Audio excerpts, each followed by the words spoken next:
Grégory Rozek, je suis sportif de haut niveau en tennis de table. Et bah pareil, je fais du tennis de table aussi comme Greg, en équipe de France, tous les deux. J'ai un handicap qui est la paraplégie incomplète. Et pareil, j'ai une paraplégie aussi incomplète.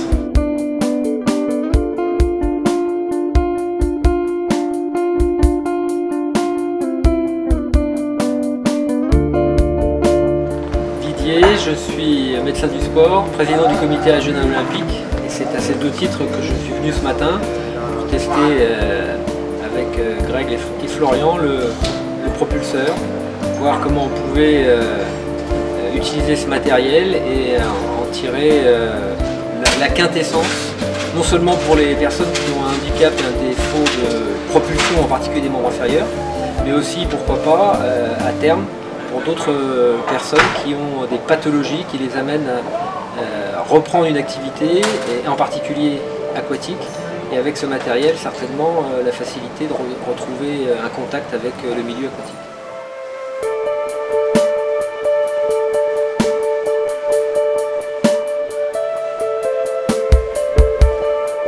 Moi qui ne sais pas nager, donc j'ai pu tester le propulseur. Donc, Grégory, vraiment pas nageur du tout? Non, pas du tout. J'ai pas peur de l'eau, mais je sais pas du tout nager. Parce que quand je me mets sur le ventre, je coule, mes jambes reviennent.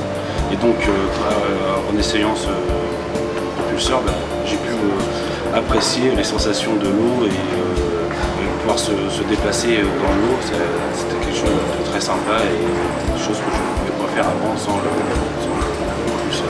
Moi c'était un peu plus difficile parce que j'ai un problème à la main droite pour appuyer en même temps, mais on a vu qu'en bloquant l'accélérateur ou la petite gâchette là, c'est vrai qu'avec l'autre main c'était vraiment super bien et super accessible. Donc voilà, comme disait Greg, c'est vrai que ça demande quand même un tout petit peu, un petit peu pas mal même d'effort physique. Ça veut dire qu'on a quand même l'impression de faire du sport, même si on bouge pas les bras, etc. Parce que pour la stabilité du bassin et du haut du corps, en tout cas, c'est quelque chose d'intéressant. On a pu voir qu'on pouvait aller sous l'eau, en dehors de l'eau, etc. Donc c'est quand même très maniable et à mon avis, c'est à creuser sur encore certains petits types de handicap pour que tout le monde puisse vraiment s'en servir et que ça soit vraiment accessible à tous, mais en tout cas on peut voir que sur des handicaps assez légers, c'est totalement accessible déjà dès comme ça. Alors Florian parle de handicap léger. Il est certain que par rapport à d'autres personnes qui ont des pathologies plus générales, cardiaques ou pulmonaires, ils ont certainement un handicap encore plus léger et que ça peut certainement apporter un plus indéniable à leur possibilité de redécouvrir, de se refamiliariser au milieu aquatique. Avec Greg et Florian, il y a deux handicaps un tout petit peu différents, et Florian l'a évoqué, il n'a pas du tout de force au niveau des abdos. Et c'est vrai qu'au départ, on a même essayé avec une ceinture pour lui améliorer sa flottaison. Et puis dès qu'il a pu mieux appréhender la maniabilité de l'appareil, il a tout de suite eu des sensations qui lui ont permis et d'aller en plongée, de faire des virages et surtout d'enlever la ceinture et de retrouver en fait certaines libertés.